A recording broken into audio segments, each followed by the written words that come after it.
Hey guys, tonight we begin with the forgotten fate of a Roman soldier, a man whose name never made it into the headlines of history, but whose hands carried out one of the most infamous executions of all time. He wasn't a saint. He wasn't a rebel. He was just following orders. From routine crucifixions to a sky that turned black at noon, from mocking a prisoner to driving in the final nail, his life should have gone back to normal. But it didn't. What he saw that day, what he did next, has haunted history ever since. This is the dark fate of the soldier who crucified Jesus. So, before you get too cozy, take a second to like the video and subscribe, but only if you genuinely enjoy this strange little corner of quiet storytelling. And drop a comment with where you're listening from and what time it is for you. It's strangely comforting to know who else is drifting off with us around the world. Now get comfortable, let the day melt away, and we'll drift back together into the quiet corners of the past. You wake up angry, but then again, you always do. The barracks stinks like sour wine, unwashed tunics, and damp sandals. Someone's vomit from last night is still glistening near the door, already drawing flies. Your spine crackles as you sit up, shoulders stiff from the armor rack you slept against. One of the newer recruits snores beside you, twitching in his sleep like he's still running drills in his dreams. Idiot. You rub your face. The scar on your cheek pulses. You don't remember where you got it. Somewhere in Gaul, maybe. Or that skirmish in Libya. Doesn't matter. Every inch of you is covered in old pain. Muscle over bruise over bone. You're 30 maybe. 40? Age gets murky when your calendar is measured in wounds. A horn sounds outside. The sound is shrill, half lost in the wind. Orders. You reach for your belt leather stiff with dried sweat and pull it around your waist. Your sword's missing. No, not missing. You threw it at a stray dog last night after it pissed on your cloak. Didn't hit it. You never do. Boots, cloak, breastplate. You don't even think about it anymore. Just movement, just habit. The shield's still cracked from last month's riot, but who cares? You're not fighting today.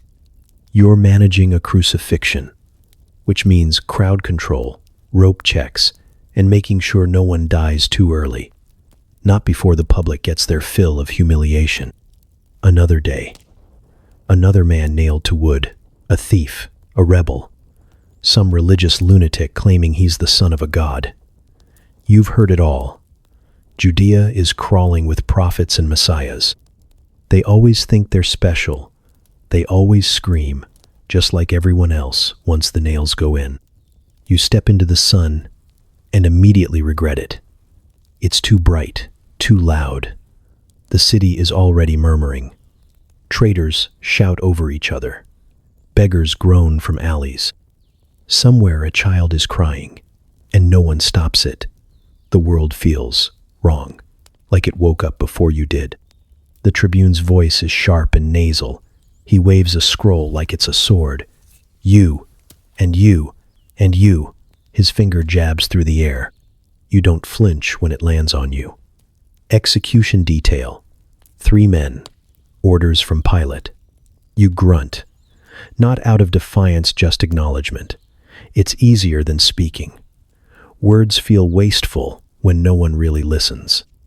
You follow the other soldiers down toward the fortress's lower yard. 2 of the condemned are already there.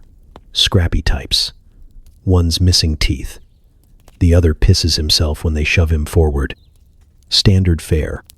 Then there's the 3rd one. He's sitting on the ground, wrists bound in front of him. His face is wrong. Not swollen or bloody, though that will come soon enough, but calm. Too calm. Like he's already done this before. Someone mutters, "That's the Nazarene." You don't respond.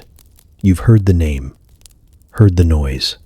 Some street preacher who made enemies in all the wrong places. Stirred up the temple, mocked the priests, claimed to be a king. And now? Now he's just another body waiting to be broken. You crouch beside him, checking the ropes. His skin is bruised from the temple guards. He smells like dried blood and sweat, and something else. Something harder to name. Not incense, not rot. Something between grief and fire. He looks up at you, eyes dark, not pleading, not accusing, just seeing you. You look away first. You spit in the dirt, clear your throat, stand up. Move, you say, voice flat. He does. The chains clink as they drag him toward the praetorium. The others follow, stumbling, weeping. The crowd outside is already gathering, hungry for blood, for spectacle, for someone else's pain to spice their afternoon. You don't care about him. Not really. Not yet. He's just another assignment, another back to be scourged, another pair of arms to stretch, another mouth that will scream. But somewhere deep in your gut, behind the wine and the silence and the dust you already know, this one's different, and the difference will cost you everything. You see him for the first time in the courtyard. He's not shackled to the wall like the others, just sitting, cross-legged on the stone, wrists bound with coarse rope, hands resting in his lap like he's waiting for a prayer to begin. No shaking, no twitching, no blood-caked panic. His back is straight, his head is bowed, and his silence, it hums. You hate it already. You've seen rebels scream until their lungs collapse, zealots frothing about vengeance and justice. Thieves piss themselves the moment they glimpse the hammer. That's normal. That's expected. That's useful. Fear is a language. It tells you where a man's breaking point lives. But this one, he speaks none of it. He's already been hit. That much is obvious. His lip is split, his eye puffed and purple, one nostril crusted with dried blood. Temple guards don't ask questions. They just use fists and call it interrogation. You know the type of bruising. You've left it on others. He should be spitting curses or whispering bargains by now, but he just sits, breathing like a monk, bleeding like he doesn't care. Another soldier jokes. So, this is your king then? The words echo, thin and brittle. No one laughs. You walk closer, not because you want to, but because you're assigned to. You have to check the prisoner. Make sure he's fit enough to survive the process. The whole point of a crucifixion is suffering, not mercy. If he dies too early, the crowd complains. That's politics. That's optics. You're not paid to understand it, just to make sure the bodies stay vertical long enough to make a point. His tunic is torn. Blood's already soaked into the linen across his ribs. Dust clings to the dried sweat on his neck. His hands, not the hands of a worker. There's no callus, no butcher's grip, more like a scholar or a priest. He's older than you expected, maybe 30, maybe less. Lines around the mouth say he smiles often, or used to. There's something strange about his jaw, not broken, but tight. Like every word he didn't say today is still trapped behind his teeth. You crouch, not close, just near enough to get a better look. You expect him to flinch. Most of them do when they realize you're inspecting them like livestock. He doesn't move. He opens his eyes. And that's when it happens. You freeze. Not because of the color, or the shape, or anything you can name, but because for the first time in your entire life, someone sees you. Not the uniform, not the scars, not the grunt in Rome's endless machine. You, the man underneath all of it. And he doesn't flinch, he doesn't sneer. He just sees you and doesn't look away. Your mouth goes dry. You stand up fast, muttering something under your breath that even you can't understand. Your palms are sweating now. You wipe them on your cloak. The tribune barks an order. Get the prisoners on their feet. Move them. You pull the rope binding his wrists and say, "Stand." He does. No resistance. No groan. He winces his knees, buckles slightly, But he doesn't complain. He lifts his gaze to the sun for just a moment, blinking at the light like it's familiar, like he's seen it from another angle. The others groan and stumble. One drags his feet, sobbing already. They'll be dead within hours. This one, you're not so sure. You fall into position behind him. Standard escort formation. One at the front, two on either side. You try not to look at him. You fail. Every few steps, your eyes betray you. They check. Not for weapons, for answers. Who is he? Why isn't he afraid? The crowd waiting outside the gates begins to stir. Word travels fast in Jerusalem. Another crucifixion always draws them out. It's spectacle. It's satisfaction. A break from poverty. And this man, they know him. Whispers hiss through the streets like steam. That's him, the healer, the rabbi, the one who raised Lazarus, the one who dined with sinners. The ones who shouted, Hosanna last week are here now, eyes wide, mouths shut. You wonder how a man goes from miracle worker to condemned traitor in 7 days. But then again, you've seen Rome do worse for less. He stumbles once. The rope tugs. You steady him by instinct, one hand brushing his back. His skin is hot, fevered, or maybe it's yours. He doesn't thank you. He just keeps walking. There's something about the way he walks that makes the hair on your arms rise. Not arrogant, not broken, something else. Like he's headed towards something he's already accepted. You glance up at the sky. It's clear, no wind. But your gut says the storm's already here, and it's walking beside you. You grip your spear tighter. It's too early to be shaken. You've got a job to do. But deep inside, where orders can't reach, you already know. This man won't die like the others. And after today, neither will you. The order comes with a nod. Not a speech, not a scroll. Just a slight jerk of the tribune's chin and the dull clatter of metal as someone drags out the scourge. A leather whip, braided with bone, weighted tips, hooks, strips of iron laced through like teeth. You've used it before, plenty of times. On thieves, on drunk deserters. Once, on a senator's bastard son who got too loud in the wrong brothel. You remember that one. He screamed like a dying goat, pissed himself on the second lash. That's what men do. They scream. They beg. They curse the gods. They say they'll change, that they'll confess, that they'll serve, give, crawl. Their promises are as wet as the blood they leave behind. It doesn't matter. You're not there for repentance. You're there for rupture, for punishment, for the open demonstration of power. Rome's power, your power, the whip's power. But this man, he ruins everything by staying still. You shove him forward into the courtyard, toward the stone pillar. His arms are yanked up, tied above his head. The rope creaks with strain. His back tightens, ribs expanding, then settling. He exhales once. No fight, no flinch, just breath. You don't look at his face. Not yet. You don't want to. Another soldier laughs behind you. Want me to take the first round? He offers. But you shake your head. You'll do it. You're not squeamish. You never have been. The whip is heavy in your hand. Familiar. It folds over your wrist like a sleeping serpent. You measure the distance. Step, angle, arm position. You've done this often enough to make it art. A clean arc, a snap of wrist, not wild, not wasteful, not frenzy, precision. The first lash hits. Flesh folds open like warm fruit. You hear the slap. Feel the resistance. See the blood. He doesn't scream.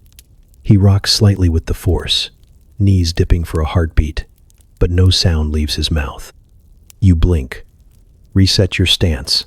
Again. Second lash. This time, the hooks catch. You see skin pull, stretch, tear. A line of red brightens across his back like a stripe painted by a mad god. Still no sound. You glance at the soldier next to you. He's watching now. No more jokes. Third lash. Fourth. Fifth. The courtyard grows quiet. A strange kind of quiet. The kind that notices silence too loudly. There's no crowd yet. Just soldiers and orders and blood. But it feels like someone's watching. Someone who isn't standing here. You land the sixth blow harder than you meant to. The whip curls around his shoulder, biting into the side of his chest. He groans this time. Not a scream, not pain. More like wind leaving a tree. And still, he stays upright. He doesn't spit, doesn't curse, doesn't even look back. He stares straight ahead at the wall, at the stone, at nothing. You hit him again. And again.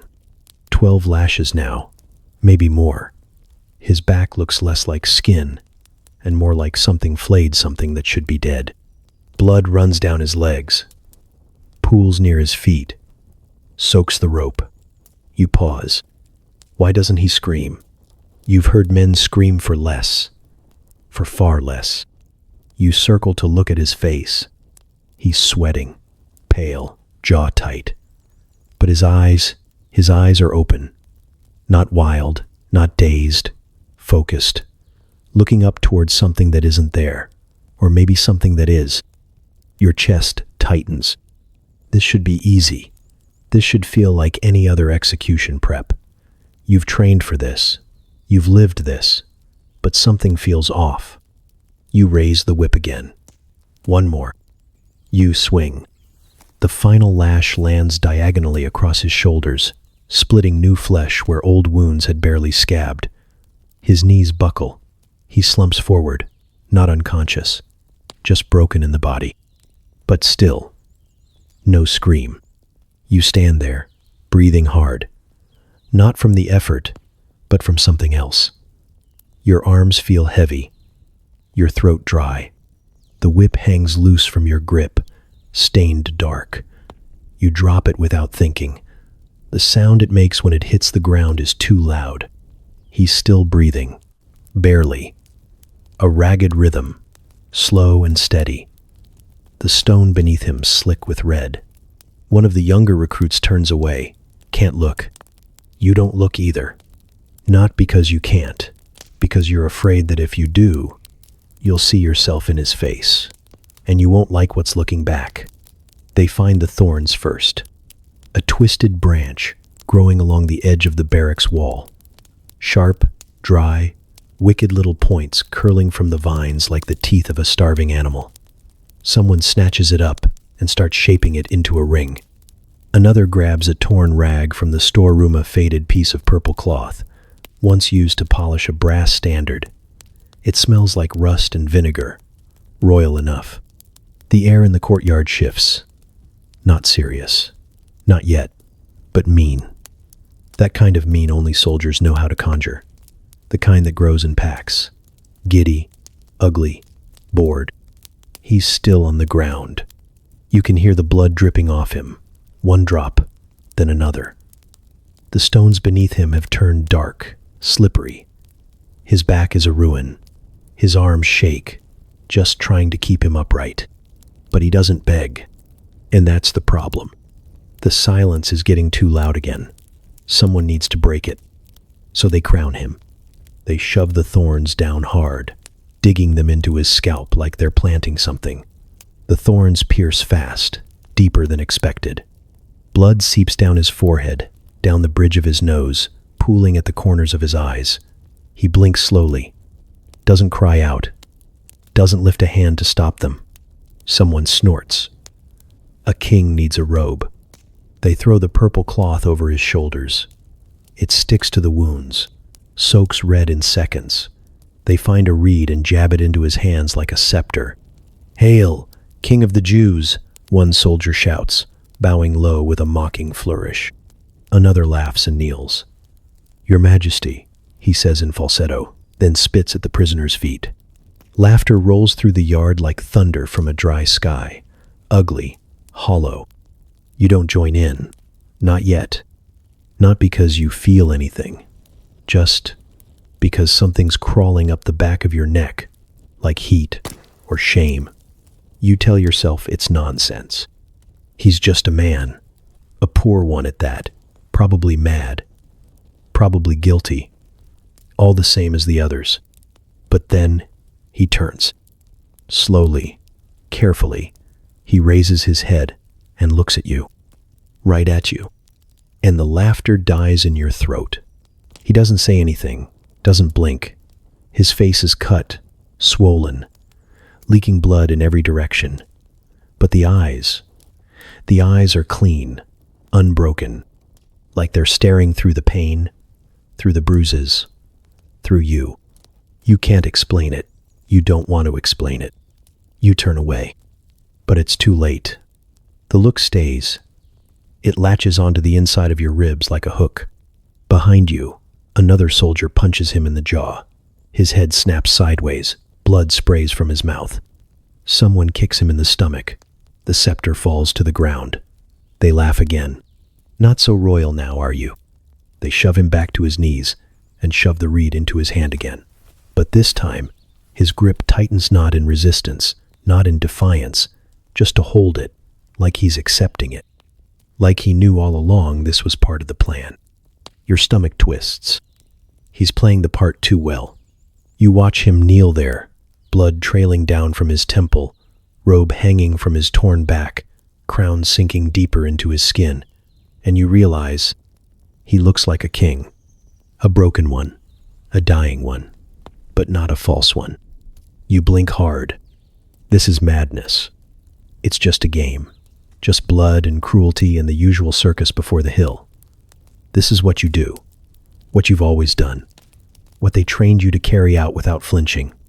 But something's cracked. You don't know where. Maybe in him, maybe in you.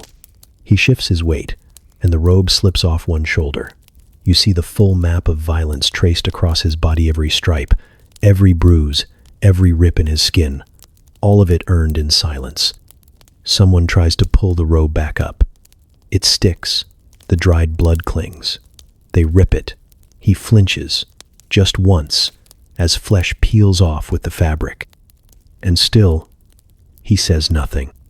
You can't take it anymore. You walk away. Not far.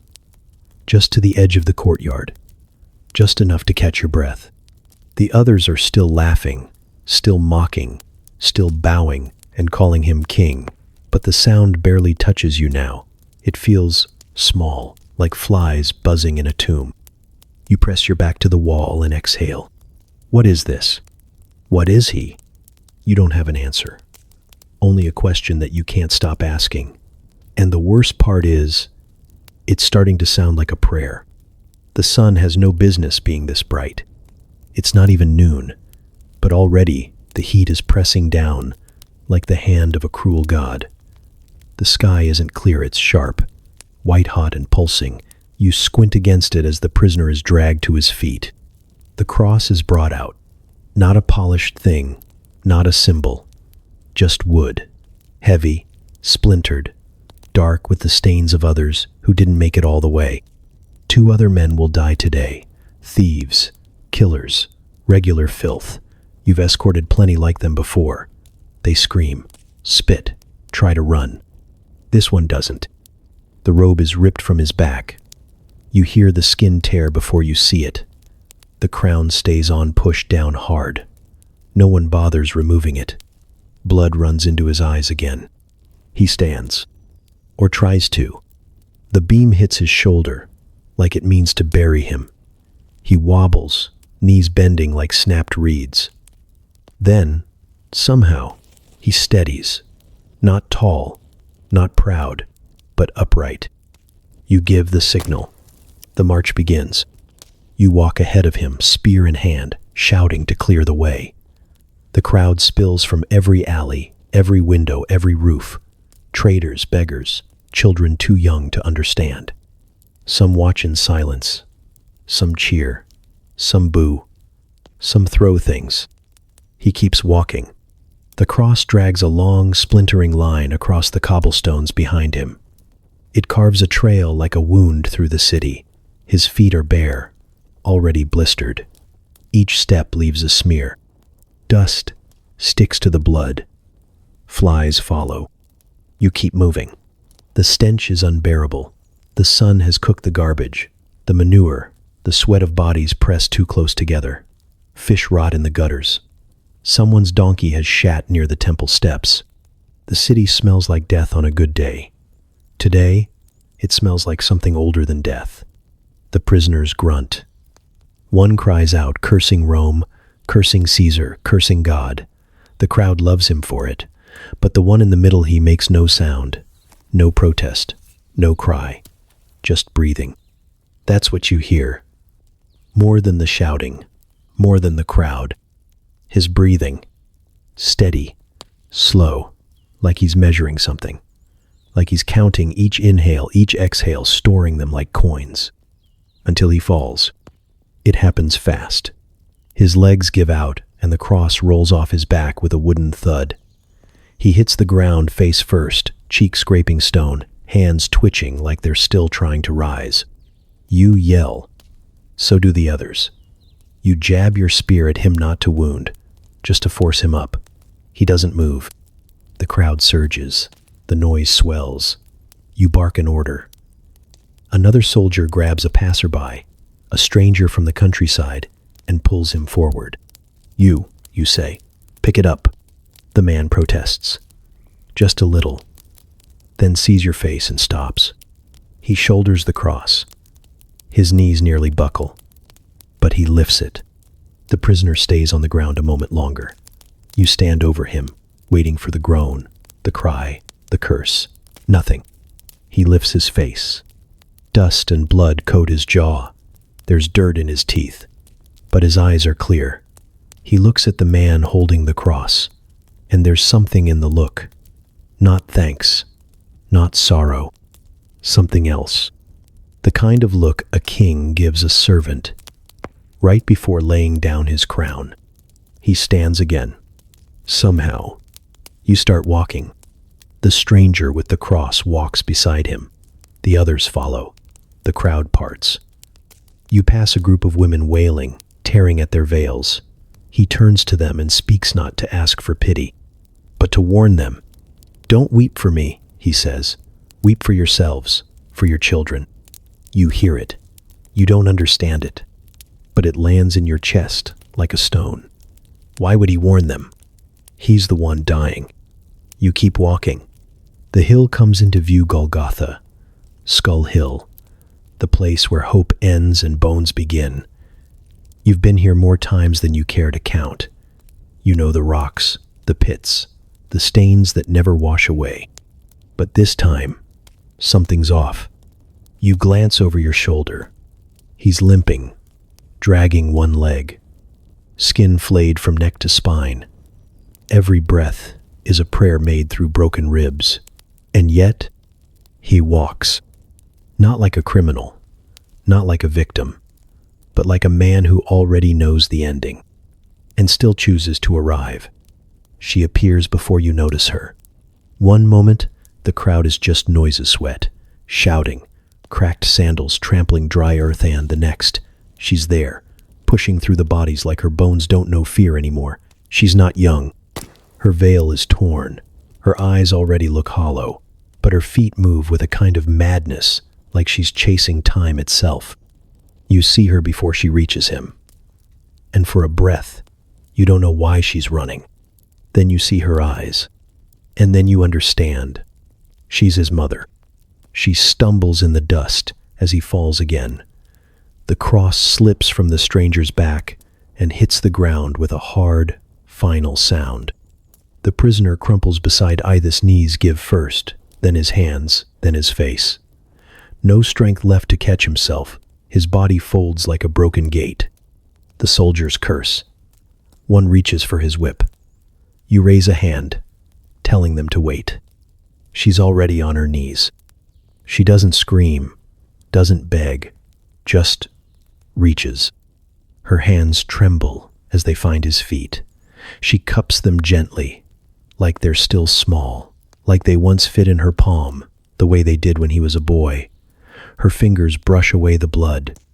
She leans close enough that her forehead touches the top of his foot. Her lips barely move, but you hear it. His name. Not shouted, not sobbed, just said, like a secret.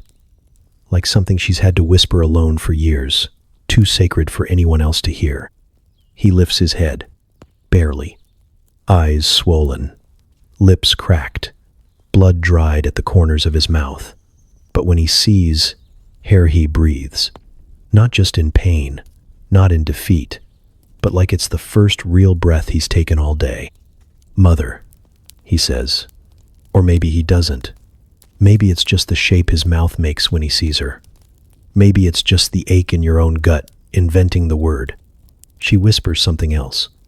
Her voice is rough, coated with dust and grief. You can't catch all of it, just fragments. I'm here. My son. My child.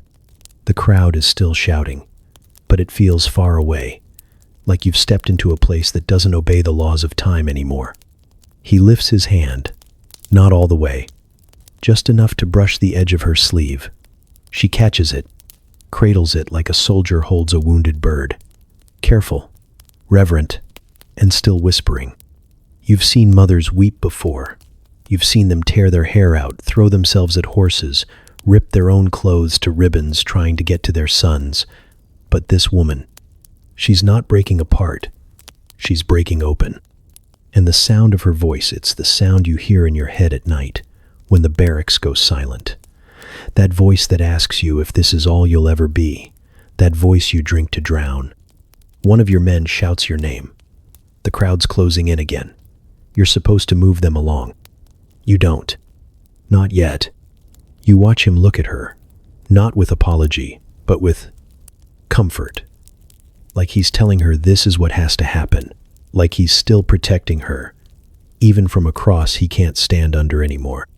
She kisses his hand, and for a second, he looks like a child again. A bloodied, broken child with a mother who can't fix anything anymore. But she's still here. That matters. That's power. You hate this. You hate how your throat feels. You hate how your chest tightens. You hate that you feel anything at all. Because this was supposed to be simple. Another execution. Another body. Another cross. You bark the order. Not loud. Just enough. The soldier with the whip moves forward. The crowd presses back. The woman doesn't leave. She touches his cheek one last time. Leaves a kiss on his brow. Her veil brushes his shoulder, red soaking through white. Then she rises. She doesn't look at you. You're grateful for that. She vanishes back into the crowd. Not because she's afraid, but because she knows the rest of this path he has to walk alone. He tries to stand. Can't. You don't wait for orders this time. You nod at the man carrying the cross. He stoops down again. Together, they rise. You walk. The road bends toward the hill. But something's wrong with the air now. It feels too thick, too quiet, like the earth itself has started holding its breath. You glance behind once, and though the crowd has swallowed her, you swear you can still hear her voice, whispering his name. The hill feels wrong. You've been here before, too many times to count. You know where the dirt softens, where the flies swarm, where the wood is kept, stacked and dry behind the rocks. You know the weight of the hammer. You know the sound it makes. But today, it's different. The sun has gone pale behind the clouds. The air doesn't move. Even the birds are quiet, like they know better than to sing here. The first two criminals scream as they're dragged to their crosses. One pisses himself. The other spits curses in every language he knows. Your men laugh. Push, pull, secure the ropes. Raise the beams. They've done this before. Their hands move like machines. Then it's his turn. He doesn't resist. You expect the fight, the flailing, the desperate final burst of strength. You're braced for it, but there's nothing. He steps toward the wood and lies down on it, not by force, not from collapse. He lies down. Voluntarily. You freeze. Two soldiers grab his arms. Not roughly. They don't need to be rough. His body offers no protest, no stiffness. Just flesh that's already failing, laying itself out on the wood like it's fulfilling a promise. You kneel beside him. You reach for the nail. Your hand is shaking. It shouldn't be. You've done this before. This part is supposed to be easy. You're the centurion. You've broken men with your bare fists. You've seen eyes roll back. You've snapped bones beneath your boot without blinking. This job doesn't ask you to think, only to obey. But your hand won't steady. His wrist is right in front of you, browned from sun, bruised from rope, torn at the edges from the fall. The veins bulge. His fingers twitch once, then still. You glance at his face. His eyes are open, looking at you, not in anger, not in fear, just seeing you, like he knows you, like he's always known you. And somehow, that's worse. You place the nail to his wrist. The tip rests against soft flesh that doesn't flinch. You raise the hammer. It feels heavier than it should. You bring it down. The sound is sickening. A crunch, a crack, a dull metal ring that echoes through the skull of the hill. Blood pulses up from the wound. He doesn't scream. You've never seen that before. No matter how tough they are, they all scream. But not him.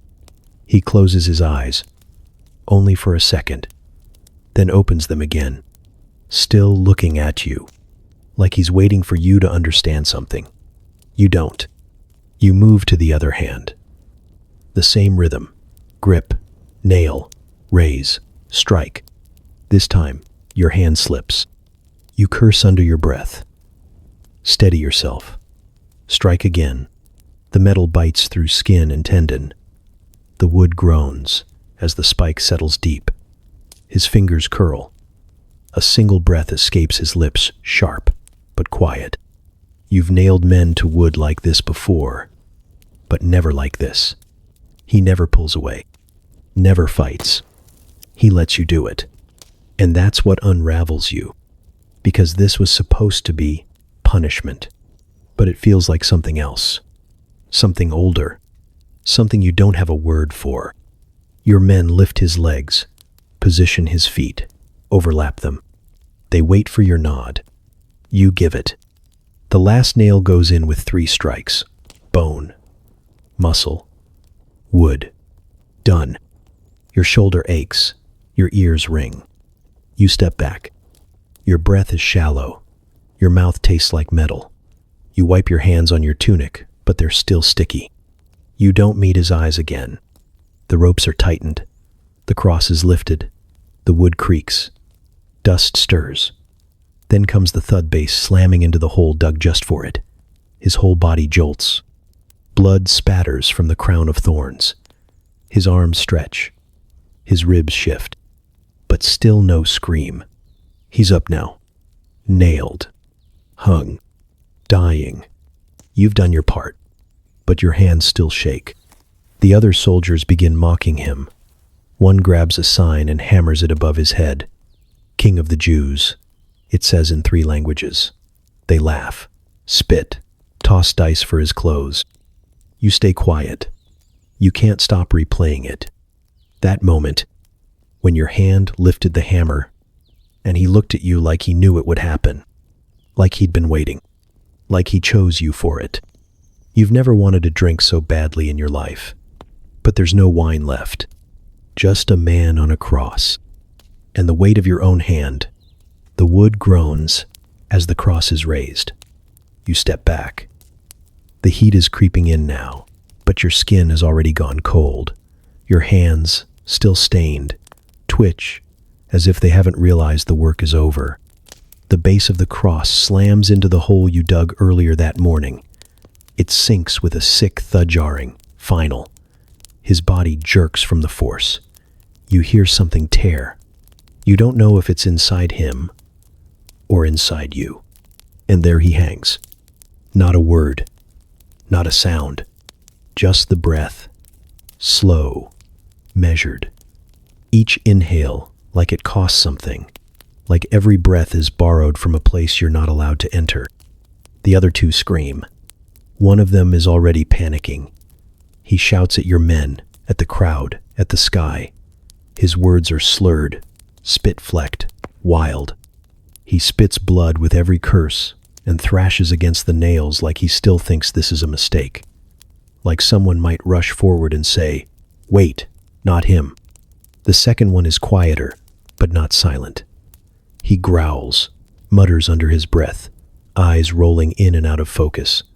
He barks something at the first criminal, something cruel, even now, even dying. But the one in the middle, he just breathes. The crowd's noise fades around him. There are people shouting, yes, some cheering, some crying, some tossing words at him like stones. If you're the Son of God, save yourself. Come down. Messiah, they said. Your soldiers laugh. One grabs the sponge. Another starts dividing the clothes. Another places bets on how long they'll last. You know the routine. It's how they keep it light. But you're not laughing. You're looking at him because he's not like the others. He doesn't thrash, doesn't curse, doesn't spit. He looks like he's waiting, not for rescue, not for death, for something else. And it's the not knowing that gets you, because you've always known who you are, what this is, what Rome is, what the rules are. But now, you don't know. You don't know what you just nailed to that wood. His chest rises again, then falls. You watch the blood run in slow, deliberate trails. From the crown of thorns, from the nails, from the place where his back has been shredded open. You watch it soak the wood like it belongs there. The sun climbs higher. Your armor starts to burn against your skin. The air thickens, smells of sweat and metal, and still, he breathes. You want him to scream. You want him to curse you. You want him to look at you and say something cruel so you can feel right again. So you can say, there, he was just like the rest. But he doesn't. He lifts his eyes and scans the crowd. They're out there, his people. You can see them. A group of women with their heads bowed. A boy not old enough to hold a sword, standing beside the woman who fell in the dust. His mother. She doesn't cry loudly. She doesn't collapse. She just stares at him like she's trying to hold his whole weight with her eyes. And you think, for a moment, that maybe she can. Maybe she's the only one who understands what's really happening. You glance away. You don't want to meet her eyes. You don't want to feel whatever it is they feel. So you look back at the cross. He's looking at her now. And for a second that feels like it stretches across every road you've ever marched, his lips move. He speaks, but not to you. To her. To the boy. You can't hear all of it, just pieces. Woman, behold your son. And then, behold your mother. It doesn't make sense, but it's not meant for you. Still, the words lodge somewhere under your ribs. You feel them there, sharp, like a splinter. The heat makes it worse. The sky should be bright now, but it's turning gray. The edges of your vision blur. You blink, thinking it's sweat in your eyes. But the shadows are growing. You look at the sun. It's wrong. Too dim. Too far. The light itself is folding in on something. He breathes again. And again. Slower now. Each time, it rattles deeper in his chest. Like something is breaking inside. Not loudly, but with a quiet kind of finality. You know what that sounds like. It's the sound men make when they finally let go. But he hasn't let go yet. You take a step back. The hammer still hangs at your side, crusted in blood, and you can't stop watching him. 3 crosses in the sun, but only one matters. And you don't know why. Not yet. The sun is still there, but it isn't. You look up, hand shielding your brow, expecting glare, and find none. The light is wrong, not dim like dusk, not gray like rain, just drained, as if the sky itself has turned its face away. No clouds, no wind, no explanation, just absence. A slow, devouring absence that pulls at the corners of your mind like a dream you're not supposed to be in. The other soldiers notice it too, but not the way you do. They mutter first, then joke. One says the gods are angry. Another laughs and says this is what happens when you crucify a king. A third pretends to be afraid, arms raised, eyes wide mocking superstition. You don't laugh. You haven't laughed all morning. And this isn't superstition. It's something worse. Something ancient. You know battle omens. You've seen crows circle over corpses before the first sword is drawn. You've watched blood turn black when it shouldn't. You've seen commanders fall dead from their horses before the first charge. But this is not an omen. This is a verdict. The hill has gone quiet. Even the mockers have dropped their voices. The crowd below murmurs in low tones, glancing at the sunless sky, then at the crosses, then at each other. They don't know what they're waiting for. You do. You're waiting for him to speak again. Because when he speaks, the silence doesn't argue. It listens. And you, soldier, killer, servant of Rome, you've started to listen too. Your eyes drift again to the cross. The center one. He's still breathing, but barely. His body sinks lower with each minute, muscles trembling, bones pulling against the spikes. You've seen men suffocate this way. It's slow, cruel, designed to break, not just the body, but the soul. But he hasn't broken. He's unraveling, yes. You can see that. The human parts of him, flesh, blood, lung, those are giving out. But the thing inside him, whatever it is, hasn't cracked. You don't know what to call it. Not strength. You've seen strength. Not defiance. You've broken that too. No, it's something else. Something that scares you more than strength. He looks out over the crowd again, eyes searching, lips dry. And for a moment, he says nothing. Then, Father, forgive them. They know not what they do. The words slice the air. They don't belong here. They don't belong in this heat, or in this death, or in this mess of sweat and blood and iron. They don't belong in your ears. But you hear them anyway, and you wish you hadn't. Because it's not anger that hits you. It's mercy, and you don't know how to hold it. You, who has never been forgiven. You, who has never asked to be. Your knees feel strange. Not weak, just unfamiliar. Like they might do something without your permission. Like they might bend. You look away, trying to reclaim the man you were this morning. But he's gone. The man who didn't flinch at orders. The man who raised the hammer without hesitation. The man who didn't care. He's been peeled off your bones one breath at a time and replaced by someone you don't recognize. Someone who can't stop hearing the way he said, "Forgive them." Someone who doesn't want to.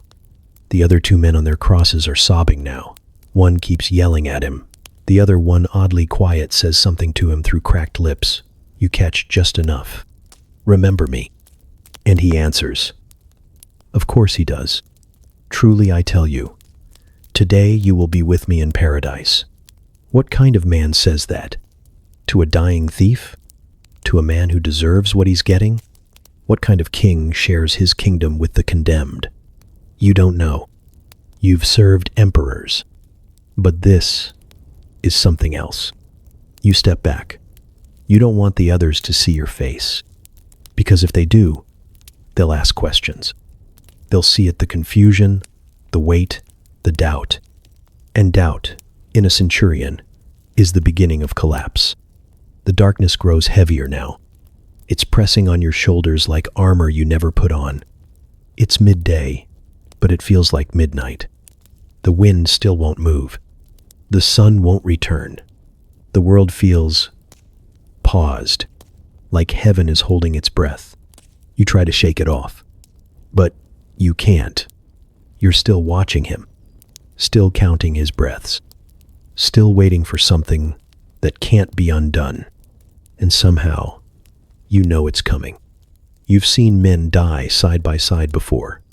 On the battlefield, in the arenas, on the crosses. You've heard final words drenched in venom or panic, threats hurled at the wind, bargains whispered to uncaring skies. No one dies quietly. No one dies kind. Until now. The man on the left curses so loud your ears ring. Spit flies from his mouth as he writhes against the nails, eyes bloodshot with rage. He thrashes, chokes, claws the air with words. If you're the Messiah, save yourself. Save us too. His voice is all desperation wrapped in mockery, not because he believes, but because he's drowning, and drowning men claw at anything. The other one, he's different. The man on the right is quieter. He's not fighting anymore. His body already limp, head slumped, mouth crusted with blood. When he speaks, it's broken, almost a breath, but it cuts deeper than any sword. Don't you fear God? His voice trembles. We're getting what we deserve. You look at him. A thief. A nobody. Bones showing through skin. No armor. No name. But somehow, he sees clearer than anyone on this hill. This man, he says, tilting his head toward the one in the center, has done nothing wrong. Nothing. The words land like a stone in your gut. He says what you've been thinking. And suddenly you feel exposed. You, the centurion, covered in armor, blood on your hands, orders in your mouth. And yet this dying criminal gasping on a splintered beam has just spoken the one truth no one else dares to name. The man in the center has done nothing wrong. You've known it from the start, felt it in your hands the moment he didn't flinch, saw it in his eyes as the crown of thorns tore his skin, heard it in his breathless prayers. But you didn't say it. You couldn't. Because once you say it out loud, you're no longer a soldier doing a job. You're a murderer. The thief turns his head again, straining against the pain. His voice is softer now. Jesus, remember me. When you come into your kingdom, you blink. Did he just call him by name? The name people whispered on the streets. The name that made priests gnash their teeth and old women clutch their hearts. The name you've heard, shouted in fear and praise. Jesus. He speaks it not like an insult, not like a question, but like a vow. You expect silence, or maybe a rebuke. But instead, the man on the center cross lifts his head. Not all the way, just enough. And he answers, "Truly I tell you, today you will be with me in paradise." The words hang in the air like incense. They're not for you, but they find you anyway. They pierce, not like your spear or the nails you drove or the lashes that tore his back. No, this cuts deeper, because it's not just a promise. It's a declaration that even here, on a hill of death, a kingdom still exists. Not one ruled by Caesar, not one built by conquest, but one where mercy sits on the throne, and where thieves say, "Welcome." You try to scoff. You really do. But your mouth stays shut, because something just cracked inside you. It's not visible, but you feel it, like a fault line shifting under a mountain, like your soul just took a breath it wasn't supposed to have. You've executed men who begged for life. This one offers it to the guilty. You've crushed men for their crimes. This one forgives them in real time. You've served 100 commanders, but never bowed to a king who bleeds. And yet, here you are, staring at two criminals, listening to the one they call Christ, and realizing you're not the witness you thought you were. You're not standing above them. You're not separate. You're not clean. You're just like them, just as broken, just as condemned. Only you've had armor to hide behind. They had none. And yet this man, this Jesus, welcomes one of them into his kingdom like an honored guest. Not when he proves himself, not when he atones, but today, as he dies. No tests, no penance, no delay.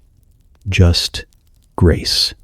Pure, unfiltered, final. You feel it hit the space in your chest that's always been locked. The place no blade could reach. Until now, something breaks, and you don't try to fix it. Because for the first time in your life, you don't want to. You've heard men curse with their last breath. That's normal. You've seen them spit at the sky, at the guards, at Godif. They believe in one. Most of them cry for their mothers. Some cry for mercy, and a few don't cry at all. But none pray for you. You weren't ready for that voice. Not from him. Not after everything. Not after the thorns and the lashes and the jeering mob. Not after the nails. Father, forgive them. You stop breathing. There's a moment small, stupid, sharp where you glance over your shoulder, half expecting him to be talking to someone else. But he isn't. He's talking about you. Not in metaphor, not in abstraction, not in some polite prayer for the general sins of mankind. No, he's looking at the men who drove the nails, the ones who beat him until the skin came off, the ones who rolled dice over his clothes, the ones who mocked him, laughed at him, called him a fraud, and somehow you're included in that sentence. Forgive them. Your mouth goes dry. You think of your hands, the ones that held him down, the ones that gripped the hammer, the ones that touched his blood and didn't flinch. You were just doing your job. That's the line, right? Orders came down. Name assigned. Charge approved. Nothing personal. Nothing spiritual. Just another day at the edge of empire. You're a centurion. That's what you do. You don't cry. You don't question. You don't break.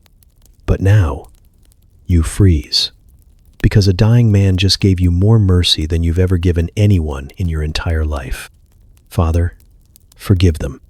And you don't know how to stand under words like that. They don't hit you like law. They don't strike like discipline. They wash. Like a sudden downpour in a dry place. Like water where there was none. And for the first time in your hardened, ordered, rule-bound, sword-drawn life, you feel dirty. Not on your face, or your clothes, or your boots, but deep, inside, somewhere your armor can't reach. You remember the blood, how it spattered across your forearms, how it dripped from the handle of your spear. You didn't wipe it off. Why would you? Blood is just part of the job. But now it's drying there, and you can't stop seeing it. And hearing him say it again. Forgive them. Forgive you. You feel something rise up in protest. You didn't ask for forgiveness. You didn't confess anything. You haven't even admitted it was wrong. And yet, he's giving it. Like a gift you didn't know to want, let alone deserve. And now you're left standing in the dust, holding your guilt like a burning coal, too proud to drop it, too ashamed to keep it. A part of you wants to leave. Walk down the hill.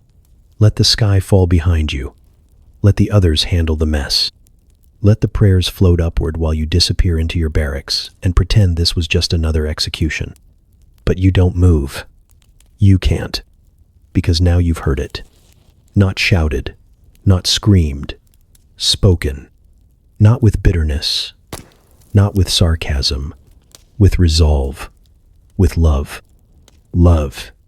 The word tastes foreign.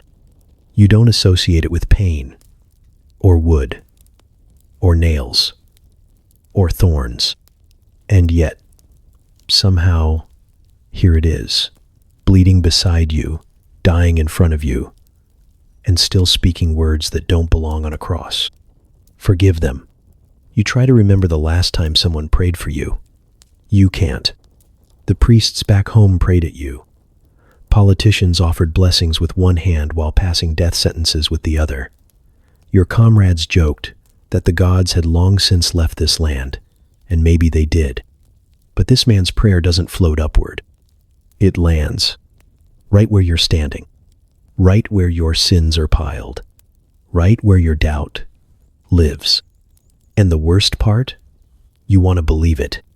You don't know how, not fully, but something inside you hopes he meant it, that he wasn't delirious, that he wasn't talking in riddles, that he saw your face, remembered your grip, felt your blade and still chose those words. Forgive. You rub your palm across your tunic. The blood's still there. You stare at it. You've killed before. You'll kill again. It's the price of Rome, the cost of peace. But this one, this blood, it feels different, not just because of who he is, but because of what he said. He prayed for the very ones who murdered him. And not just after it was over.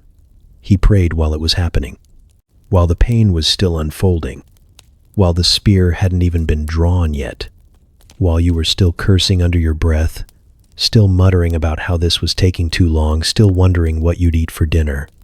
He looked at you and asked heaven to show you mercy. And now, you don't know if you'll ever stop hearing that voice, or if you even want to. It doesn't start like you expect. There's no long fade into death, no gentle slipping away, no theatrical gasp. It begins with a scream, not a soldier's scream, not even a man's. It sounds older than that, like stone cracking under pressure, like the first breath the world ever took, tearing back out of the lungs that made it. You've heard the dying cry out in pain, in fear, in madness. But this sounds like grief, like something eternal is breaking, and the weight of it passes through him in one last rupture. He lifts his face to the sky, not like a plea, not like a question, like someone remembering the sound of home before the doors were shut. And then it breaks loose from his mouth. My God, why have you forsaken me? It's not the words that haunt you. It's the silence after. You've never heard a silence like that. Not even on the battlefield, when the last man falls and the wind stops.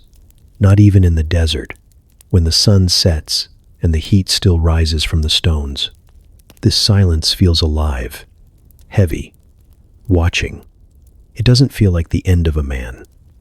It feels like the pause between worlds. You shift your weight.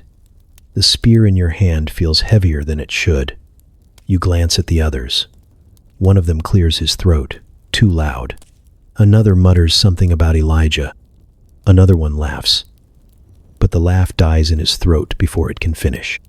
They feel it too. He's still breathing, barely. You can see it shallow, jagged, each breath dragging his ribs higher, like lifting weights too heavy for a man already nailed to wood. And yet, he looks steady. Not calm, not peaceful, just settled. As if he's made up his mind about something none of you can understand. You watch his chest rise, then fall, then rise slower, then nothing. Just for a second. And then, with a force that should not exist in a dying man, he opens his mouth one last time. It is finished. Not muttered, not whispered, declared, as if he's the one choosing when this ends. You don't know what it is. The trial? The pain? The humiliation? Or maybe something bigger, something older than the empire, older than the cross, older than the hill you're standing on. You don't have time to wonder, because then he says the words that truly break you. Father, into your hands I commit my spirit. And he dies. Just like that. Not with a rattle, not with a convulsion, just stillness. His head slumps, his chest does not rise again, and the world changes. You know it, because you can feel it in your bones. The kind of knowing that bypasses your mind and sets fire to your ribs. You've overseen crucifixions. You've seen the strong whimper, the proud piss themselves, the guilty scream for rescue. But none of them chose their death like this. He gave it, as if surrendering a treasure, as if the pain wasn't the point, but what came after. You stare at him, at the crown of thorns still pressed into bloodied skin, at the dried streaks along his arms, at the flies already beginning to hover. It's too quiet. The crowd has fallen into something that isn't mourning and isn't awe, just confusion, grief without understanding, fear without a place to go. Even the sky seems uncertain. The light hasn't come back. The shadows stretch like they're clinging to something that should have left. You want to move, to say something, anything, but you don't. Because the man you helped murder just died like a king. And not a king like Caesar, who drowns in his own pride and poisons his enemies with wine and silver. A real king. A king who bleeds for his people. A king who forgives his killers. A king who doesn't need a throne to reign. You don't cry. You're a soldier. But something is wrong with your hands. They feel numb, as if they don't belong to you anymore. Maybe it's the blood. Maybe it's the words. Or maybe it's the sudden, horrifying realization that you didn't just follow orders today. You witnessed something sacred, and you put it on a cross. The others start moving around, shuffling, murmuring. Someone says the Sabbath is coming. They'll need to break the legs of the criminals to speed up the deaths. It's a rush now. Get the bodies down before sunset, before things get messy. But it's already messy. It's already too late. Because the moment he said, "Father," something in you shattered. And now you're standing in that silence, in the eye of the storm that hasn't fully arrived. And all you can think is this: you didn't kill a rebel. You crucified something holy. And heaven was watching. It happens all at once. Not slowly, not like a storm building in the distance. One moment you're staring at his body slumped, still, impossibly quiet, and the next, the entire world remembers what it's made of. The ground bucks beneath your feet. At first you think it's in your head, maybe your legs giving out. But then the stone cracks, not just here, everywhere. You hear it, echoing up through the bones of the hill, like something waking up beneath it. A sound rises from the city. Screams, metal crashing, walls shaking. You turn, but there's no time. The earth convulses again violently, and a deep rumble groans up from the dirt, like the planet itself is mourning, like it's angry. Dust rains down from the sky. Your helmet tips. You fall to your knees without thinking. All around you, things are breaking. Cracks split the stone near the foot of the cross. One of the other criminals is sobbing now. The other is quiet, too quiet. The guards stumble, shouting over each other, trying to make sense of it, but their words are nonsense. There are no orders for this. No protocol for what happens when death tears a hole through heaven and the dirt bleeds in reply. And then, the sky. It doesn't just darken, it splits. A roar punches through the clouds, not like thunder, like something screaming from inside the atmosphere. You look up, shadows and light ripple like oil in water, and for one moment, you swear the sun is trembling, not hiding, trembling. You've seen sieges, you've seen temples burn, but you've never seen a star flinch. A few feet away, someone cries out. A civilian. You don't look. You're not focused on them anymore. Your eyes go back to the cross. Still. So still. And then something else. You can't see it, but you feel it. Far off, in the heart of the city, there's a sound. A soft tearing, high and steady. It carries strangely. Through stone, through sand, through everything. And then the realization hits like a dagger to the stomach. The veil, the one in the temple, the curtain separating the Holy of Holies. the place no man touches except the high priest, the barrier between man and God, between the sacred and the damned. Torn, top to bottom, not by hands, by force. You want to scream, but your voice is caught. Your body knows before your mind does. Your knees hit the ground hard, and still, you don't feel it. All you feel is weight. Heavy, invisible weight crushing your ribs from the inside. And the words come out. You don't think them. You don't choose them. They pour out like blood from an open wound. Truly, this man was the Son of God. It doesn't feel like a confession. It feels like a reckoning. One of the younger soldiers hears you. He turns his head, eyes wide, lips parted like he might laugh, but he doesn't. He sees your face. He sees you kneeling, and he doesn't laugh. You were the one holding the hammer. You were the one who shoved him forward when he stumbled. You were the one who told the man from Cyrene to pick up the cross. You were the one who ordered the men to get the job done. But now, you are not the one in control. You are a man on the floor, knees bruised, chest caving in, breath caught between guilt and terror. And still, you're watching him. His body hasn't moved. His blood has stopped. But the silence around him is not empty. It's crowded. It's charged, like the space between lightning and the strike. You feel the storm passing through you, but it's not in the sky anymore. It's in you. The voices in the crowd are gone. Nobody speaks. Not even the priests. Not even the women. Just breathing. Just rocks shifting.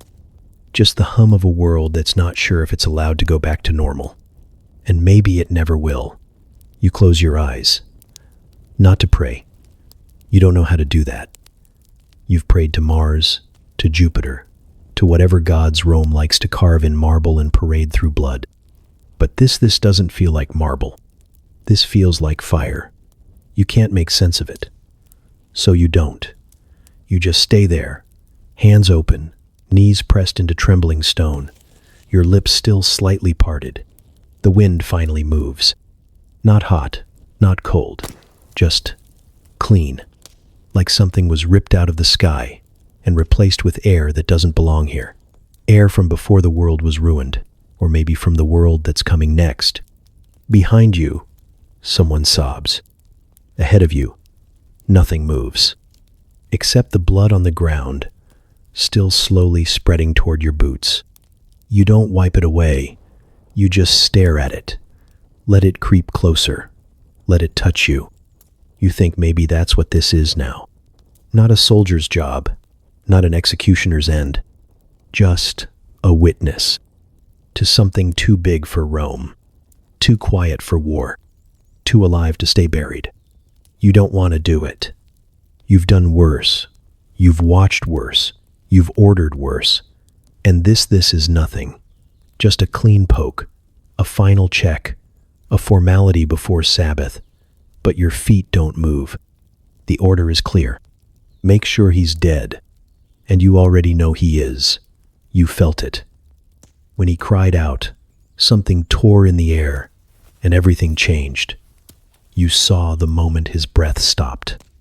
You watched the stillness ripple outward like a stone dropped into a world you no longer recognize. But that doesn't matter. Not to them. Not to Rome. Not to the priests. The crucified must be dealt with, properly, efficiently, by the book. So you go. Your boots feel too loud against the stones. The wind hasn't returned yet, not fully. The city still waits in that strange hush. The sky isn't black anymore, but it's not blue either, just pale. Sick. As if the light itself doesn't want to be here. You reach the cross.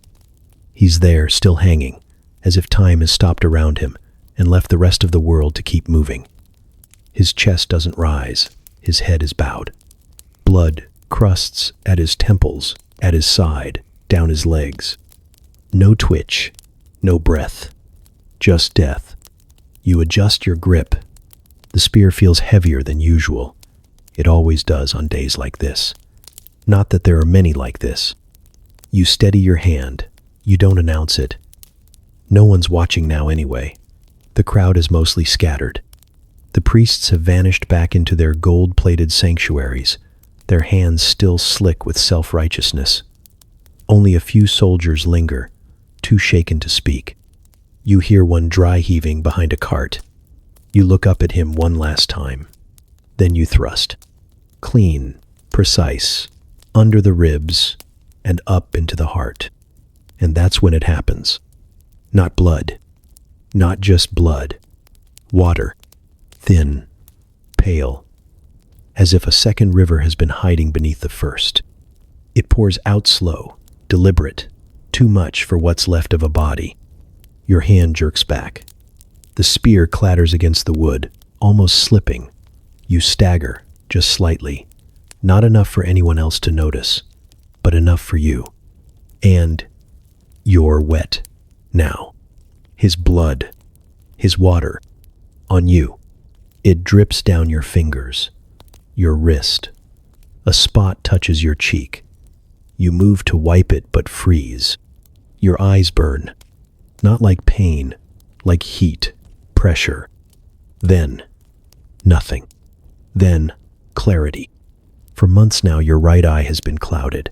Nothing serious. Just age, maybe. Dust. A haze you've grown used to. But now? Now it's gone. The film is gone. The blur is gone. The whole world looks sharper. You blink. Once. Twice. The colors feel wrong now, more than they did before. Too rich. Too real. The edges of things are more defined than you ever wanted them to be. You step back. Something in you is trying to escape itself. But there's nowhere to run. Not from this. Not from what just happened. You look down at your hand. Still red. Still wet. And yet, clean. That's what unnerves you most. You feel cleaner. As if something came out of you instead of him. As if the act of piercing him opened something in yourself. You grip the spear tighter. Try to tell yourself this is nonsense. Try to explain it. Maybe it was fluid from the lungs. Maybe it's what happens when someone's beaten as badly as he was. Maybe it's just a fluke. Biology. Physics. Something. But your body won't believe it. Your body knows. Your knees tremble again. You don't kneel this time. Not yet. You just stand there, blinking through the aftermath, trying not to look back up. But you do. And he's still watching you. Not literally. His eyes are closed. His lips are slack. His body is broken. But somehow, he's watching. Not judging. Not accusing. Not punishing. Just seeing you. And you realize you never had to look at the men you executed before. Never had to wonder what they saw in you as they died. It was always just a job. Just steel. Just muscle. But not this time. This time, you've been seen. And somehow, forgiven. You shake your head. You don't want that. You didn't ask for that. But you were given it anyway. A gift you never earned. A mercy you don't understand. You turn. You walk away slowly. Spear dripping. Stomach twisting. Breath tight. You don't speak to anyone. You don't meet their eyes. And all the while, your mind circles one single truth louder than the quake, sharper than the spear. You didn't confirm a death. You witnessed a beginning. You lie on the stone slab that passes for a bed, staring at the wooden beams overhead. The torchlight outside the barracks throws flickers on the ceiling. Long, dancing shadows that don't look quite human. Someone sings off-key near the fire pit. Someone else laughs too loud. It's a normal night, or it's supposed to be. Your armor's on the floor, still stained. You didn't bother to wipe the blood off. Your boots are crusted with dirt from Golgotha. You haven't moved in hours. The others came back full of noise, wine, sweat, and satisfaction. They talked about the earthquake, about the temple veil, about how the sky went black and the priests turned pale, and one guy even swears he saw a body climb out of a tomb and walk off like it was any other Tuesday. They joked about it, called it a cursed afternoon. A weird one, sure, but no different than the riots or riots before the riots or some backwater prophet stirring up more trouble. But you didn't say a word. You sat on the edge of your cot while they passed the wine jug and laughed about the thief who begged for paradise. One of them did a voice mocking, slurred, "Remember me, Messiah." Everyone thought it was hilarious. Except you. You didn't even look up. You waited until they passed out or wandered off to gamble or find some poor girl in the alleys. Now it's just you. And the silence. Except it's not silent. Because he's still there. That face. That silence. That moment the blood and water touched your hands and your eyes burned clean. You've closed your eyes 6 times now. Maybe 7. Every time, it's the same thing. His mouth moving, his chest still. That cry. You roll onto your side. The blanket is scratchy. The stone digs into your hip. You've never had trouble sleeping before. Not once. Not after the Galilean rebellion. Not after the fire at the temple. Not even after the one execution where the man bit your wrist and wouldn't let go until his jaw cracked. But now, you can't sleep. And it's not fear. Not exactly.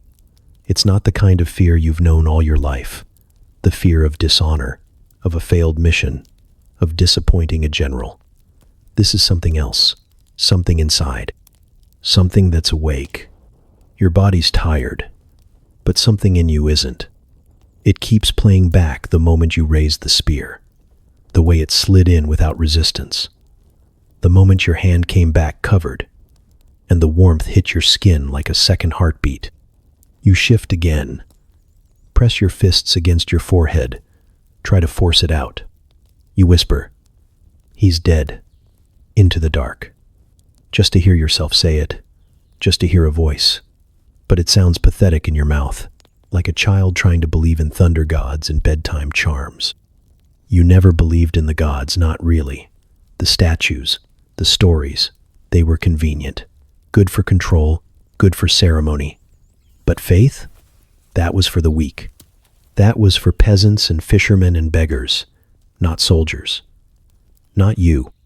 And yet, he looked at you. He knew you, even when he bled. Even when you nailed his wrist, even when the hammer hit bone and he jerked but didn't scream. He looked at you like he knew what you'd done and loved you anyway. You sit up fast. You're sweating. You don't remember the last time you sweat in your sleep. The coals in the brazier are almost out. One soldier mumbles something in his dreams. You stand, quiet, careful. You walk to the basin, splash your face, again and again, but it won't come off. You scrub your palms until the skin feels raw. Still there, still wet, still burning. It's not guilt. Not exactly. You've felt guilt before. You know what it tastes like. This is heavier, older, like something you've been carrying all your life, but only just now noticed. You lean over the basin and stare at your reflection. Your face looks the same. The scar on your temple, the hard jaw, the eyes that haven't cried since you were 12, but the longer you look, the less you recognize. You whisper again. "I was just following orders." It sounds like a lie. You go back to your cot. Sit. Stare at the wall. The moonlight is seeping through the high window, pale and still. You remember the way his mother cried, the way he looked at her, the way the earth shook, the way the sky left. And somewhere inside, a voice not yours, asks a question you don't want to answer. What if he was telling the truth? You close your eyes, and this time you don't see the spear. You see the cross, not as a punishment, as a throne, and you realize you'll never sleep the same again. They talk louder now. The same men who laughed at the blackout. The same ones who rolled dice at the foot of a dying man. They're the ones whispering now, except it's not whispers anymore. It's full voices, fast voices, nervous voices. You hear your name muttered behind you. You hear the word empty. You hear, no, I swear, she saw him. The tomb. His tomb. It's open. No body. No guards. No explanation. And you haven't said a word in 2 days. You sit on the edge of the stone cot again. Same position. Same stiffness in your spine. You haven't touched your armor since the crucifixion. It's still in the corner, drying into the shape of that day. You still haven't washed the tunic. You keep thinking you'll do it tomorrow, but you don't. Because what if the blood is sacred? You don't know what that word means anymore. Sacred. It used to mean rituals, candles, old priests with old teeth chanting to marble statues. Now it means a man who didn't scream when you drove metal through his wrists. Now it means blood that landed on your face and didn't feel like blood. It felt like permission. And now they say he's alive.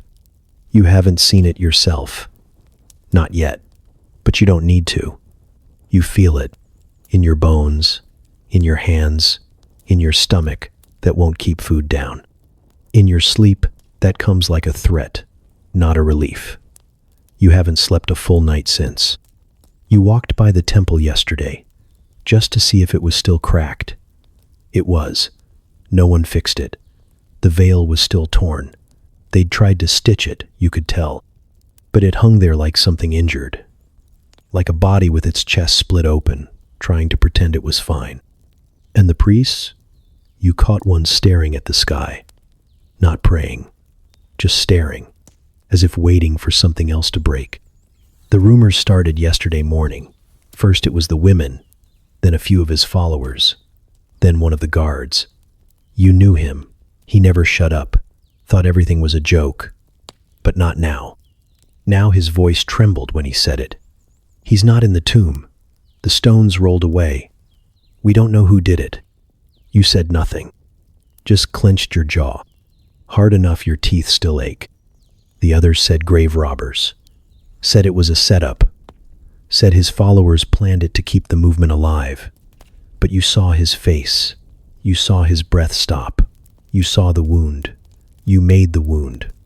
No one fakes that. No one fakes death when it shakes the earth and splits the sky and makes a centurion fall to his knees and weep. You walk to the basin again. Cold water. Same motion. Splash. Scrub. Splash again. Your fingers shake. The same hands that held the hammer. The same hands that held the spear. The same hands that won't stop shaking. It's not fear. Not exactly. It's that thing with no name. The thing that crawls under your ribs and breathes in your lungs and watches you from behind your own eyes. It's not guilt anymore either. It's something heavier than guilt. Something like realization. You lean against the stone wall. Feel the roughness press into your shoulder blades. You look out the narrow window. Somewhere out there, they say, he's walking, talking, eating fish like he was never dead, like he didn't hang for hours in front of all Jerusalem, like you didn't hear him cry, "It is finished." What if it wasn't? What if he meant something else? You shut your eyes. Try to find silence. But all you find is a sentence. 4 words. You don't know whose voice it's in. Yours, maybe. His.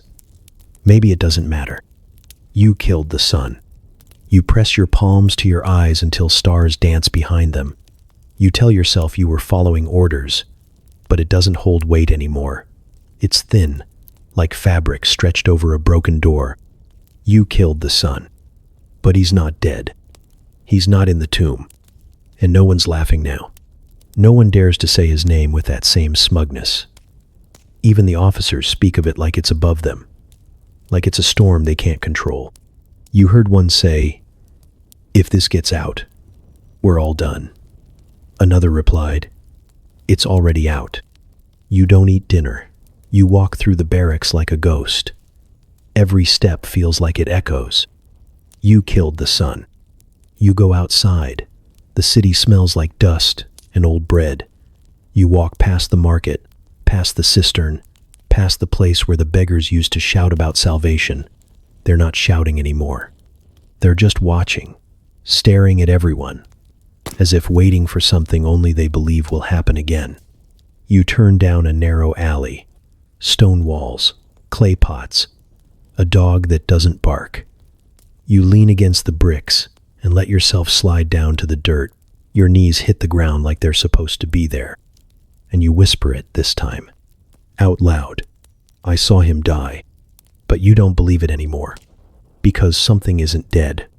Something you helped nail down is breathing again. And now your hands won't stop shaking. You don't tell anyone. Not the night before.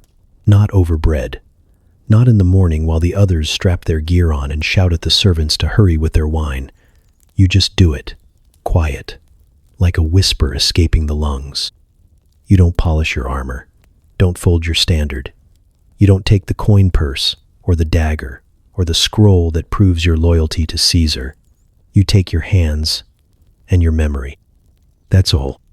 You sit on the edge of your cot one last time, the same stone bench where you used to scrape dried blood from your boots and knot your sandals in silence before a fight. But there's no fight now. Not the kind you can train for. Not the kind that ends with a winner. You stare at the sword leaning against the wall. It stares back. You remember what it felt like to earn it. Years of discipline, obedience, strength. Your first kill, your first order, your first time telling a man to die for Rome and watching him obey. That sword was your identity, your place in the world, your language. Your father never had one. You remember how proud he was when you were promoted, when the seal arrived, when you became one of the Empire's 100 men. But you don't touch it. You leave it where it is, like a corpse. You roll your belt tight and tie it with rough leather cord, no sash, no emblem. You're not a centurion anymore, just a man. Just the man who stood at the foot of the cross and didn't look away. The sun is just starting to rise. The barracks are still dim, filled with the sour smell of sleep and sweat and old wine that never got cleaned from the floors. You hear snoring, coughing. Somewhere outside, a rooster announces the day, but it feels like the world should be quiet, like something sacred should have the decency to happen in silence. You step over your sandals, still stained with that day. You don't clean them. You want them dirty. You want to feel the weight of it with every step. When you walk out of the barracks, no one stops you. There's a moment, just one, where a younger soldier looks up from sharpening his blade. His eyes land on you, linger for a beat too long, then go back to his work. He doesn't salute, doesn't ask where you're going. Maybe he knows. Or maybe the truth is leaking out of your pores already. You pass the outpost gates, past the cistern, past the courtyard where they used to nail the lists of crucifixions. No one calls your name. You keep walking. You don't know exactly where you're going, but it's away from the barracks, away from the legions, away from the empire. The streets are still dusty. The market is half asleep. Bread carts rolling in, chickens squawking in their cages. A priest muttering morning prayers into empty air, his robe dragging dust behind him like a second shadow. No one sees you. Or if they do, they don't know what they're seeing. You step into a narrow alley and take off the red cloak. Fold it once, set it down on a step. It doesn't belong to you anymore. It never really did. It belonged to Caesar, to the machine. You were just a cog, a sharp one, covered in rust now. You think about the others, the ones who spat on him, the ones who mocked, the ones who knelt in sarcasm, not in surrender. You were there too. You didn't spit, you didn't laugh, but you didn't stop it either. You just watched. You let it happen. You made it happen. The cloak is heavier than it should be. You set it down anyway. And then you walk. It feels wrong somehow that there's no thunder, no voice from the heavens, no earthquake to confirm what you've done. just sand underfoot, just the sound of your own breathing, just your chest, tight and aching, and your hands still stained in places you can't wash. You walk past a well. A woman drawing water looks up.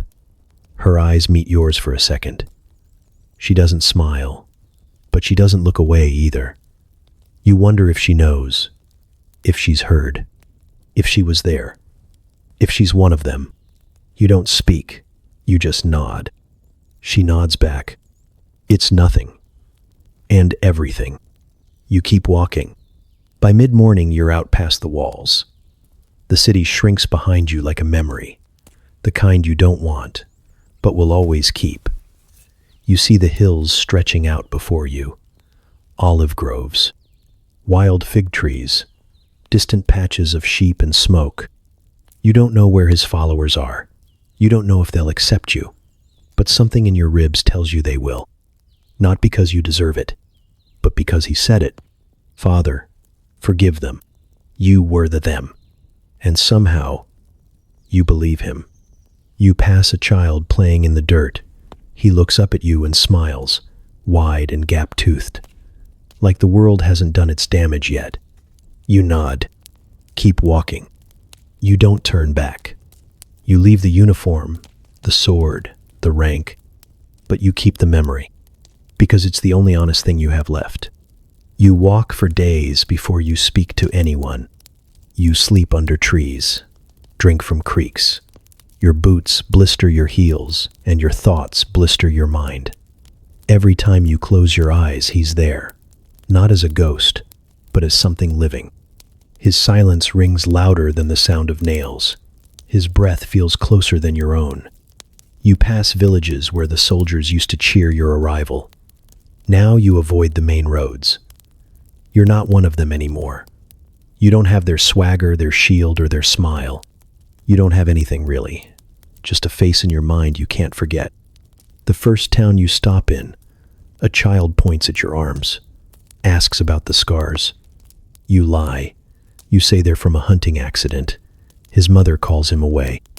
You sit by a fire alone that night, watching the flames twitch like lashes falling against skin. You wonder how they did it. His followers, the ones who didn't run, the ones who stayed, who watched, who cried. You were paid to be there. They weren't. And still, they loved him. You keep moving. A shepherd gives you bread, doesn't ask your name, just nods and says, "You look like you've been carrying something heavy." You want to laugh, or cry, or scream, but your throat won't open for any of it. So you just chew, slowly, swallow the bread, and the guilt. You hear whispers in one village that some of his people meet in secret, that they break bread and drink wine and talk about what he did, what he said, what he is now. You sit on the edge of the market square and listen to the rumors roll in like fog. He healed my daughter. He walked out of the tomb. My cousin saw him with her own eyes. You say nothing. Not yet. You're not ready. You're not sure you deserve to say anything. But you want to hear more, so you follow the murmurs. You trail a group of travelers heading north. Say you're a laborer looking for work. One of them has a scar on his cheek, shaped like a fishhook. He talks about Jesus with this raw, cracked hope like a man who watched the sun rise in the middle of the night and still can't believe it. You listen.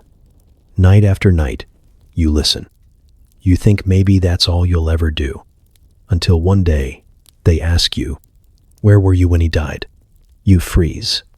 You could lie. Say you were passing by. Say you heard about it afterward.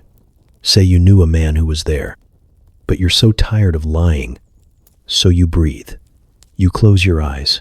You swallow that hard iron taste sitting in the back of your throat, and you say it. I was there. They wait. You don't speak fast. You don't shout. You just say it. You talk about the whip, the crown, the nails, the sky turning black. You tell them what it felt like to raise the hammer, and what it felt like when he let you. You tell them about the final cry, the earthquake, the spear, and the blood, and the water, and how it fell on your face. You don't cry when you say it, not because you're strong, but because you already cried it all out when no one was watching. You expect them to recoil, to curse you, maybe even strike you, but they don't. They listen, and when you're done, there's only silence. Then the one with the scar touches your shoulder. He said, "Father, forgive them." Didn't he? You nod. He meant it. You nod again. The fire crackles. Someone breaks bread. You're invited to stay. You don't sleep well that night. The ground's uneven. Your back aches. But there's something in your chest. Something loose. Something unknotted. You remember the way his mother knelt in the dust. You remember the thief who believed. You remember the words that split your world in two. Today, you'll be with me in paradise. You thought they weren't meant for you. But now, maybe they were. You wake before dawn. There's dew on the grass, cold on your fingers, but your hands aren't shaking anymore. You sit up, wrap your cloak tight around your shoulders, and look out at the hills. Somewhere out there you think, he's still walking, still healing, still choosing people like you. You, who held the nail. You, who pierced his side. You, who left everything to follow the man you killed, because he looked at you like he already knew you would. They don't ask for your name when you arrive. They just offer a seat. Someone passes you a piece of bread, torn, not sliced. Another fills a cup and hands it over with two hands, like it matters. You nod. You sit. You don't speak. Not yet. The room is quiet, lit by oil lamps and candle stubs. Cracks run up the walls like old veins, and everything smells like smoke and olives and dust. There's a woman here who used to know him, a fisherman's wife. Her hands shake as she pours the wine. A boy sits cross-legged by the door. He's too young to know war, too young to know death, and yet you can't help but wonder what he sees when he looks at you. You don't belong here. Not really. You're not a scholar, not a disciple. You weren't called, not like they were. You were the one who stood at the base of the cross, with iron nails and blood on your hands. The one who gave the order, who held the hammer, who raised the spear. And yet they listen. Someone asks again, soft this time, "Can you tell us?" You look down at your hands. They don't tremble anymore, but the memories are stitched into them like old bruises that never fade. You rub your thumb along a scar and wonder how many of them he saw when he looked at you and said nothing. You start slow. You talk about the way he walked, the way he stood when Pilate questioned him. Not defiant, not submissive either, just present, like a man who had already seen the end and wasn't afraid of it. You talk about the silence, how loud it was, how heavy. You describe the moment you raised your arm for the first lash, waiting for the flinch, and how it never came.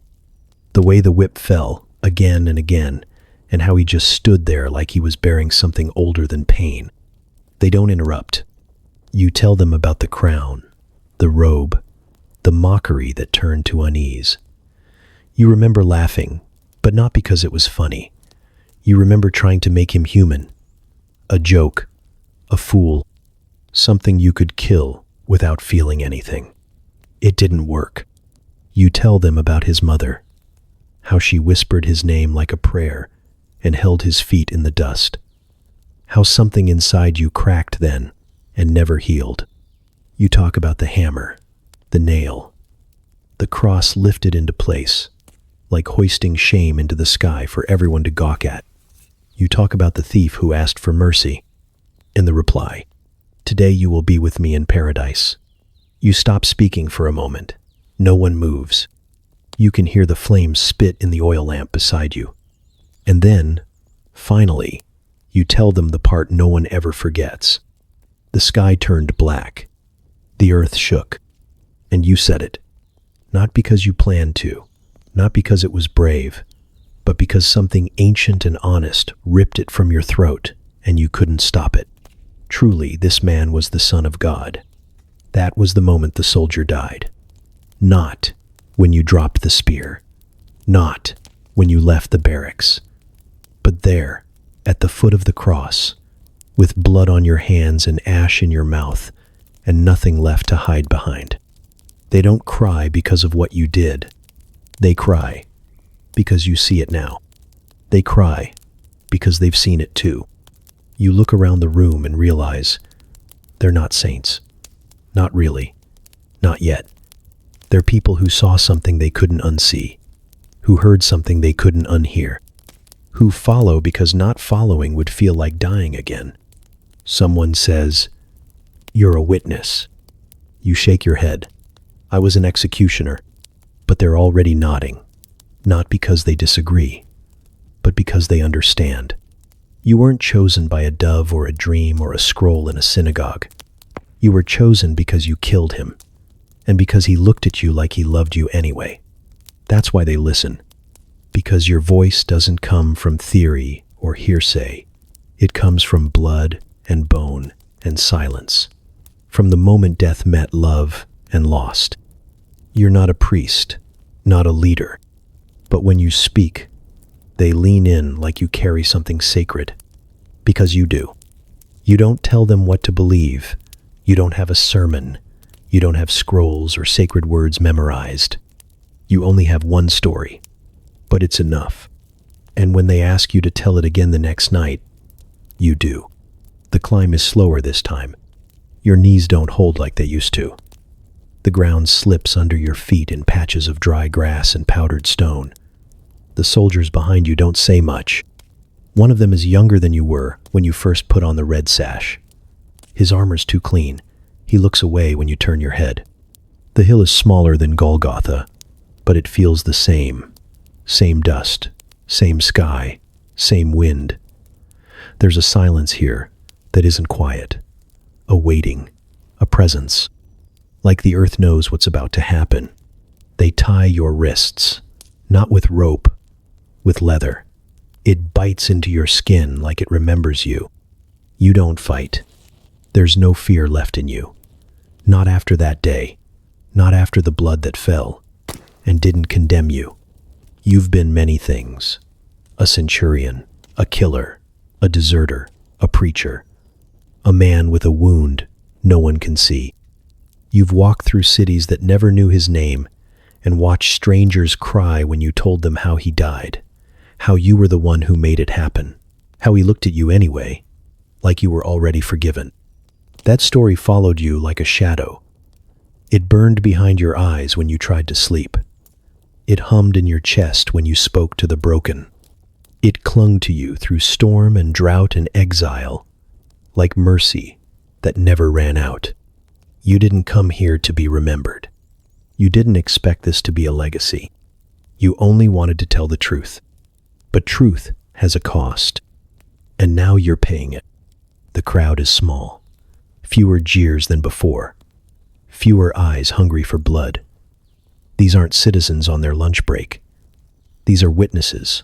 Some kneel, some pray, some just stand, weeping quietly. You recognize the look. They've seen what you've seen. You lie back. The stone is cold. The air smells like iron. One of the guards hesitates, like he knows who you are. You almost want to laugh. You want to tell him not to worry, that you've done this too, that it's okay. You don't say anything. You don't have to. They raise the blade. Your breath comes shallow now, but you're still not afraid. You've been afraid before. When the sky turned black, when the veil tore, when the blood hit your face and your eyes opened for the first time in your life. That was death, real death, not this. This is just a door. Your lips part. No audience.